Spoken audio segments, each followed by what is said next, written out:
Данный видеоролик не преследует цели задеть или оскорбить чьи-либо чувства. Ролик был создан исключительно в образовательных и познавательных целях. Берегите себя.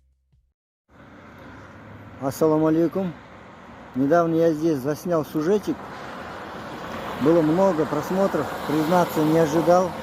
Поэтому я снова решил заснять небольшой сюжетик и рассказать вам, что меня, именно нашу семью, связывает с кавказцами, а именно с чеченцами. Салам алейкум. Меня зовут Айбулат Ермухамбетов. В данное время живу в Астане. С чеченцами я был знаком с детства. Мне было годиков 4-5. Мы жили по соседству с ними. Это было, я специально называю место, может кто-то и вспомнит, может узнает кто. Это было в Актюбинской области, совхоз Джеренгупа Исатайского района и пастбище Карабас. Там мой отец чабанил.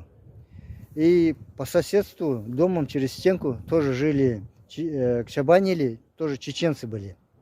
И звали этого человека Хоза. В переводе, оказывается, это, я потом узнал через чеченцев, оказывается, переводится как красивый, да? Вот, Хоза был. Большая семья была у него, дети были много, сыновей было. Но одного я помню, имя Казбек. Я специально имена называю.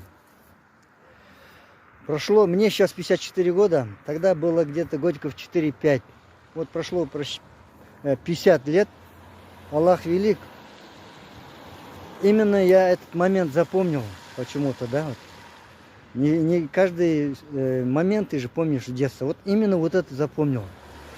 Через стенку у меня отец, фотография у меня в аватарке, видите, там мои старшие братья, там меня вообще нету.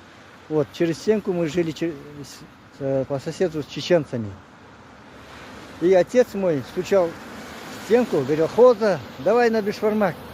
Вот этот момент я запомнил почему-то. Я же говорю, Аллах велик, наверное, для того, чтобы через 50 лет снова рассказать вам об этом. Говорят, чеченцы это горные волки, казахи степные волки.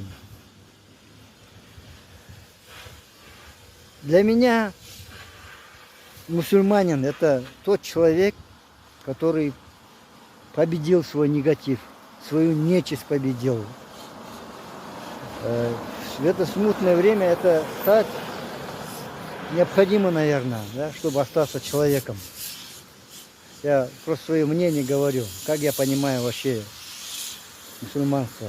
Для меня мусульманин тот человек, который сохранил свое человеческое лицо. Если мы волки, так пусть будем мы благородными, свободными, что я вам желаю. Здесь вот много похоронено войнахов, ингушей, чеченцев. Если вы хотите, я зайду, посмотрю, кто там похоронен, попробую найти. Я напишу свой телефон здесь. Посмотрите. Меня зовут Айбулат Ахпаевич Ермухамбетов. Пусть всегда будет мир, пусть дружба, уважение, понимание всегда будут между нашими нациями, народами. Желаю вам благородства, свободы. Пусть будет мир. Салам алейкум.